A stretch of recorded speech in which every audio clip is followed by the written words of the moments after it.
ఓం సాయిరామ్ సమర్థ సద్గురు సాయినాథ్ మహారాజ్ కీ జై.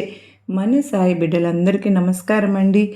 అందరూ కూడా సుఖంగా సంతోషంగా ఎప్పుడు కూడా ఆయురారోగ్యాలతో అష్టైశ్వర్యాలతో ఉండాలి అని చెప్పి మనస్ఫూర్తిగా బాబావారిని కోరుకుంటూ ఆ సాయినాథుని కృపా కరుణా కటాక్షం మనందరిపైన నిండుగా మెండుగా ఉండాలి అని మనస్ఫూర్తిగా బాబావారిని వేడుకుంటూ సాయినాథుని పాదపద్మంకి ఒక్కసారి నమస్కరించుకుని వీడియోలోకి అయితే వెళ్ళిపోదాం. ఈరోజు సాయినాథుని సందేశం ఏంటి అంటే కనుక, తల్లి నీ సాయిని తాకమ్మ, వెంటనే నీ జీవిత చక్రం అనేది తిరిగిపోతుంది. అంత మాత్రమే కాదు, నీ జాతకం అనేది తలక్రిందులుగా మారిపోతుంది అని చెప్పి ఏదో ఒక తెలియని సందేశాన్ని అయితే ఈరోజు సాయినాథుడు మనకు అందించడానికైతే మన ముందుకైతే వచ్చేసారు. మరి సాయినాథుడు అందించే సందేశం ఏంటో సాయినాథుని మాటల్లోనే మనం తెలుసుకుందాం. అంత మాత్రమే కాదు, ముందుగా సందేశం వినే ముందు ఎవరికైతే సాయినాథుడు అంటే నమ్మకం ఉందో, ఇష్టం ఉందో, గౌరవం ఉందో వారందరూ కూడా ఆ వీడియోకి ఒక చిన్న లైక్ అయితే ఇవ్వడం మాత్రం అస్సలు మర్చిపోవద్దండి. మొదటిసారిగా సాయిబాబా సన్నిధి ఛానల్లోకి వచ్చారా, ప్లీజ్ అండి సబ్స్క్రైబ్ చేసుకోవడం కూడా మర్చిపోవద్దు.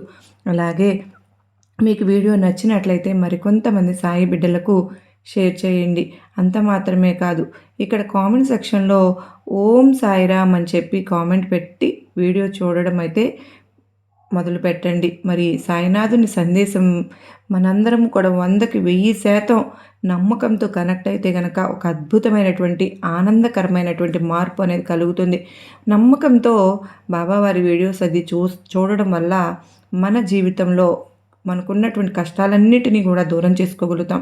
ఇక ఇప్పుడు సాయినాథుని సందేశం ఏంటో సాయినాథుని మాటల్లోనే తెలుసుకుందాం. బిడ్డ, జీవితంలో ఎన్నో రకాల ఇబ్బందులతో ఇప్పటికే నువ్వు సతమతమైపోతూ ఉన్నావు. మరి ఇలా సతమతమవుతూ ఉన్న సమయంలో నీ మనసులో ఒక అలజడి అనేది మొదలవుతుంది. ఆ అలజడి ఏంటి అంటే కనుక, నాకు ఎక్కడి నుంచి అయినా సరే కానీ అకస్మాత్తుగా కలిసి వస్తే బాగుంటుంది, లేదా నేను చేసిన పనికి అంటే ఏదైతే నేను ఇప్పుడు పని చేస్తూ ఉన్నానో ఆ పనికి నాకు అధికమైనటువంటి లాభం వస్తే బాగుంటుంది, అప్పుడైనా నా కష్టాలు దూరం అవుతాయి, నా బాధలు దూరం అవుతాయి అని చెప్పి అనుకుంటూ ఉన్నావు కదూ తల్లి. అయితే ఇప్పుడే నేను నీ యొక్క జాతక చక్రాన్ని పూర్తిగా తిరగరాయిపోతున్నానమ్మా. దీనితో నీ యొక్క కష్టాలన్నీ కూడా తీరిపోతాయి. అది ఎలాగో ఈ చిన్న కథ ద్వారా చెప్తాను, జాగ్రత్తగా విని తెలుసుకో. ఒక ఊరిలో ఒక యువకుడు ఉన్నాడు. ఆ యువకుడు ఏమని అనుకుంటాడు అంటే, చిన్న వయసులోనే నాకు తల్లిదండ్రులు దూరమైపోయారు, ఇక నాకు కావలసిన ధనం కూడా నా దగ్గర లేదు, ఏదో ఒకటి చేసుకుంటూ ఉంటే 4 వేళ్ళు కడుపులోకి పోతూ ఉన్నాయి, అంతేకాని నేను సొమ్మును పొదుపు చేసుకుందాము అంటే ఏ రోజు కూడా నాకు అధిక మొత్తంలో లాభాలు వచ్చిందే లేదు. ఇలా చిన్నప్పటి నుంచి నేను బాధలు అనుభవిస్తూ పడుతూనే ఉన్నాను. అసలు నా సమస్యలకు పరిష్కారమే లేదా అని చెప్పి అనుకుని ఆ యువకుడు తన యొక్క పనికి ఒక అరణ్యానికి వెళ్తూ ఉన్నప్పుడు దారిలో ఒక పెద్ద ఆయన, అంటే ఒక వయసులో బాగా ఎక్కువ వయసు ఉన్నాయని అనమాట, ఒక ముసలాయన కనిపిస్తారు. ఆ ముసలాయన 3 మూటలను పట్టుకుంటాడు. ఆ 3 మూటలను మోయలేక ఎంతో అవస్థపడుతూ ఉంటాడు. ఇక ఆ ముసలాయనకు ఈ యువకుడు కనిపించిన వెంటనే, నాయనా, నువ్వు చూస్తూ ఉంటే చాలా చిన్న పిల్లవాడిలాగా ఉన్నావు, నీకు ఓపిక కూడా ఎక్కువగానే ఉంటుంది, మరి నేను పక్క ఊరికి వెళ్ళాలి అని అనుకుంటున్నాను, కానీ నాకు వయసు అయిపోవడం వల్ల నా శరీరం అనేది ఇందుకు సహకరించకుండా అయిపోయింది. ఈ 3 మూటలను నేను మోయలేకపోతూ ఉన్నాను కనుక నీకు ఒక మూట ఇస్తాను నాయనా, కొంచెం నన్ను పక్క ఊరికి చేరిస్తే చాలు, నీ పని అనేది ముగిసిపోతుంది, ఊరికినే నాకు ఏమీ చేయొద్దు నాయనా, నువ్వు నన్ను పక్క ఊరికి గనక చేరిస్తే 3 బంగారు నాణాలు నీకు ఇస్తాను అని చెప్పి చెప్తారు. అప్పుడు ఆ యువకుడు ఎంతో సంతోషంతో, వామ్మో, బంగారు నాణాలా, ఇక ఈ బంగారం అమ్ముకుంటే నాకు ఎంతో ధనం వస్తుంది అన్న ఆశతోటి, సరే తాత, నీ చేతిలో ఉన్న ఒక మూటను నాకు ఇవ్వు, నేను నీకు పక్క ఊరు చేర్చి నిన్ను నా బాధ్యత నేను తీర్చుకుంటాను, అంటే పక్క ఊరిలో నేను వదిలిపెట్టి నా యొక్క బాధ్యతను తీర్చుకుంటాను, అప్పుడు నువ్వు నాకు 3 బంగారు నాణాలు ఇద్దురు కానీ అని చెప్పి ఒప్పందం చేసుకుంటే, అప్పుడు ఆ పెద్ద ఆయన యువకుడికి ఒక మూటను తీసుకుని ఇస్తాడు. అంటే ఆ మూటను తీసుకుని ఇక ఇద్దరు కూడా కలిసి మాట్లాడుకుంటూ అరణ్యంలోకి నడుచుకుంటూ వెళ్తారు. కొంచెం దూరం వెళ్ళిన తర్వాత యువకుడు ఆ పెద్దాయన్ని అడుగుతాడు, తాత, ఈ మూటలో ఏముంది? ఇంత బరువుగా ఉంది. అసలు ఇందులో ఏం పెట్టారు? అని చెప్పి అడుగుతాడు. అప్పుడు ఆ పెద్దాయన, అందులో ఇత్తడి నాణేలు ఉన్నాయి నాయనా. ఆ ఇత్తడి నాణేలు ఉండడం చేత ఆ మూట అనేది చాలా ఎక్కువ బరువుగా ఉంది. కనుక నేను మోయలేక ఆ మూటను నీకు ఇచ్చాను అని చెప్పి అంటాడు. ఇక ఆ యువకుడు మనసులో ఆలోచించుకుంటూ వెళ్తాడన్నమాట. ఇందులో ఇత్తడి నాణేలు ఉన్నాయి అంటే ఈ పెద్దాయన ఏదైనా ఒక వ్యాపారాన్ని చేయడానికి వెళ్తూ ఉన్నాడేమో! లేదంటే అతనికి అంతకుముందే ఏమైనా సరే ఇత్తడి వ్యాపారాలు ఏమైనా ఉన్నాయేమో! ఆ వ్యాపార స్థలం అనేది పక్కా ఊర్లో ఉందేమో! కనుకనే ఈ మూటలు తీసుకుని అక్కడికి వెళ్తూ ఉన్నారు అని చెప్పి అనుకుని, సరేలే నాకెందుకు ఇవన్నీ, ఏది ఎలా అయితే దీన్ని పక్కన పెట్టి ఊర్లో చెప్పడం, చేర్చడం మాత్రమే కదా నా బాధ్యత. నా బాధ్యతను ముగించుకుంటే నాకు 3 బంగారు నాణేలు వస్తాయి అని చెప్పి అన్ని మూటలు పక్కన పెట్టి మూటను తీసుకుని వెళ్తారన్నమాట. ఇక ఆ మూటను కొంచెం దూరం అరణ్యంలోకి తీసుకుని వెళ్ళిన తర్వాత అరణ్య మార్గంలో ఒక పెద్ద నది అనేది అడ్డం వస్తుంది. ఆ నదిని దాటితేనే మళ్ళీ మరొక అరణ్యంలోకి వెళ్ళి ఆ అరణ్య మార్గంలో నుంచి కూడా పక్క ఊర్లోకి వెళ్ళగలుగుతారనమాట. ఇక ఆ నది అనేది కొంచెం నడుము వరకు లోతు ఉంటుంది. ఇక ఆ యువకుడు వయసులో ఉండడం చేత అతనికి అది పెద్ద కష్టం అనిపించలేదు. కానీ గబగబా అతను ఆ మూటను తీసుకుని నదిలోకి ఫాస్ట్గా నడుచుకుంటూ వెళ్తూ ఉంటాడు. కానీ పెద్దాయన కదా కొంచెం కష్టంగా అనిపిస్తుంది. నాయనా, నువ్వు ఈ రెండవ మూటని కూడా పట్టుకుంటావా? ఎందుకు అనంటే నేను ఈ 2 మూటలను తీసుకుని ఈ నదిని దాటలేనేమో, దాటలేకపోతూ ఉన్నాను. ఎంతో కష్టంగా ఉంది నాకు. నా శరీరం అందుకు సహకరించడం లేదు నాయనా అని చెప్పి అంటారు. అప్పుడు ఆ యువకుడు సరేనని చెప్పి అంటాడు, నాయనా, ఊరికి ఏమీ అవసరం లేదులే. ఈ రెండవ మూటను కూడా నువ్వు పక్క ఊరికి గనక చేర్చగలిగితే, అంటే నీకు ఇచ్చిన మొదటి మూటతో పాటుగా ఈ రెండవ మూటను కూడా నువ్వు పట్టుకుని పక్క ఊరి వరకు గనక నాకు సహాయం చేస్తే మరో 3 బంగారు నాణేలు ఇస్తాను అని చెప్పి అంటారు. ఇక ఆ మాట విన్న తర్వాత ఆ యువకునికి చాలా సంతోషం కలుగుతుంది. ఇక వెంటనే ఆ పెద్దాయన చేతిలో అతను ఇచ్చిన మూటను తీసుకుంటాడు. ఇక కొంచెం దూరం అంటే ఆ నదిని దాటి అరణ్యంలోకి వెళ్ళి కొంచెం దూరం వెళ్ళగానే పెద్దాయన, ఈ రెండవ మూట కూడా కొంచెం బరువుగానే అనిపిస్తూ ఉంది, మరి ఈ రెండవ మూటలో ఏమున్నాయి మరి అని చెప్పి అడుగుతారు. నాయనా, ఆ రెండవ మూటలో వెండి నాణేలు ఉన్నాయి కనుక ఆ ఇత్తడి వాటి తరువాత బరువుగా అనిపించింది. ఈ వెండి మూట కనుక ఇది జాగ్రత్తగా పట్టుకో నాయనా అని చెప్పి చెప్తారన్నమాట. ఇక యువకునికి మరొక ఆలోచనతో పాటుగా కొంచెం ఆశ కూడా కలుగుతుంది. ఈ పెద్దాయన ఇంత ధనాన్ని, అంటే ఆ ఇత్తడి నాణేలను ఇంత మొండి అంటే ఇంత వెండి నాణేలను ఇక్కడి నుంచి తీసుకుని వెళ్తున్నారు కదా, ఇతను ఏమైనా దొంగతనం చేసి ఆ నాణేలను మూటలు కట్టుకుని ఊరు దాటి వెళ్ళిపోతూ ఉన్నాడా ఏంటి? లేకపోతే అతని యొక్క ఆస్తులు ఏమైనా అమ్ముకొని వాటిని వీటి రూపంలో పొదుపు చేసుకొని వేరే ఊరు వెళ్ళిపోతూ ఉన్నాడా? లేకపోతే ఇతనికి ఏదైనా వ్యాపారం ఉందా? సరే, ఏది ఏమైనా కానివ్వు, ఇప్పుడు గనుక ఈ అరణ్యంలో ఎవ్వరూ లేరు. మేమిద్దరం మాత్రమే ఉన్నాం కనుక చూస్తూ ఉంటే ఇతని వయసులో చాలా పెద్దాయనలాగా ఉన్నారు. ఈ 2 మూటలను తీసుకుని నేను పరిగెత్తుకుంటూ పారిపోతే ఇతను నన్ను వెంటాడి పట్టుకునే అంత శక్తి లేదు కదా ఈ పెద్దాయనకు. మరి ఇలా చేద్దామా అని చెప్పి ఆ యువకుడు ఆలోచిస్తూ ఉంటాడన్నమాట. అలా కొంచెం సేపు ఆలోచించగానే మళ్ళీ అతనే అనుకుంటాడు, ఛీ, ఏంటి, ఎందుకు నేను ఇలా ఆలోచించాను, వద్దు, తప్పు చేస్తున్నాను. ఈ పెద్దాయన పాపం ఎంత కష్టపడి ధనాన్ని సంపాదించుకుని ఉంటాడు.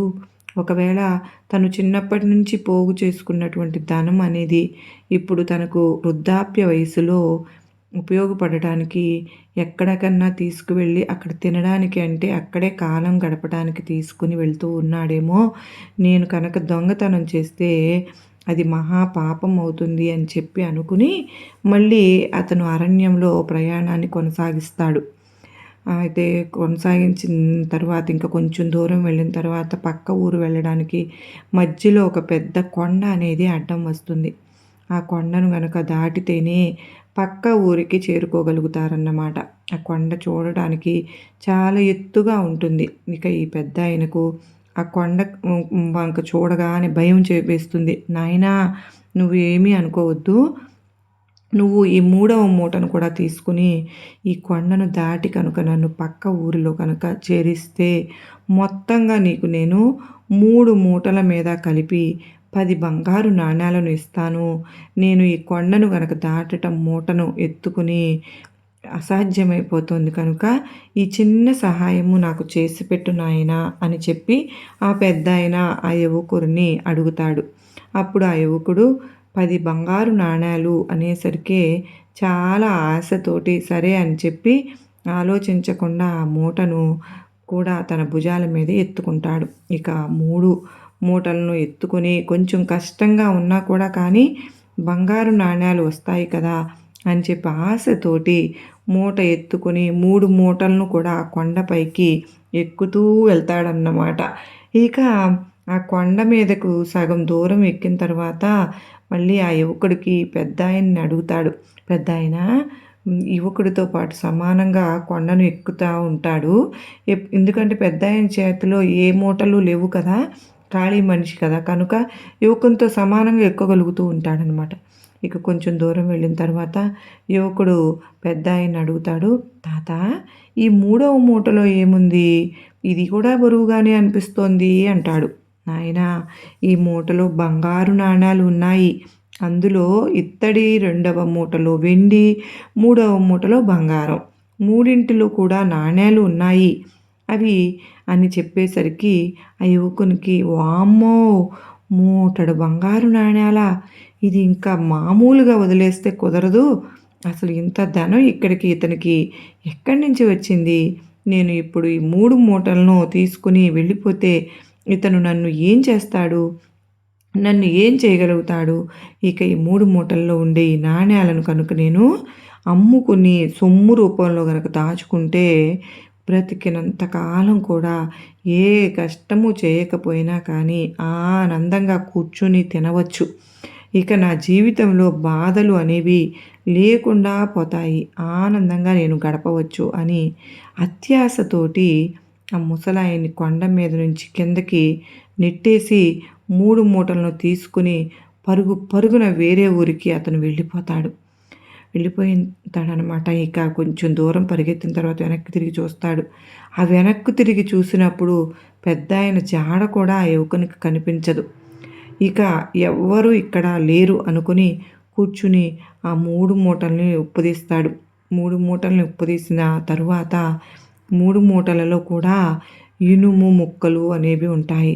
అతనికి చాలా ఆశ్చర్యం వేస్తుంది.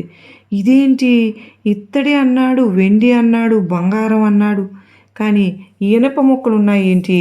నేను ఇంత పని చేశానంటే అని చెప్పి తల బాదుకుంటూ అక్కడ ఏం చేయాలో అర్థం కాక కూర్చుని కొంచెం సేపటికి సొమ్మసిల్లి పడిపోతాడు.